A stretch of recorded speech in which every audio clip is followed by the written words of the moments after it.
అదిగోండి చూడండి, నాకు పని లేదు అనుకోని నా కొడుకు ఎదురు పని.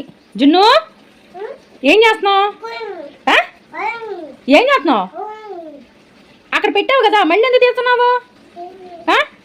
ఇట్రా, ఇగో చూడండి ఎలా చేస్తున్నాడో చూడండి. ఇగో చూడండి, ఇంత ఫోన్లే సదిరాడు అనుకుంటే మళ్ళీ ఇప్పుడు ఆగమాగం. ఏ చూడు జున్ను, ఏం చేస్తున్నావు? ఏనా అబ్బా కొడుతున్నాడు చూసారా ఫ్రెండ్స్. ఇగో ఏ జున్ను, ఇవ్వండి కొంచెం వాటర్ వేద్దాము, ఎందుకంటే మటన్లోకి ఎంత వాటర్ వేసినా అదంతా ఇదవుతుంది. ఏమ్మా ఉండు, ఇది మా అమ్మతో వండిద్దాం అనుకున్నా, కానీ వాళ్ళు నేను వండాల్సి వస్తుంది. కొంట్లో బాగాలేదు కాబట్టి. చూసారా కనబడుతుందా?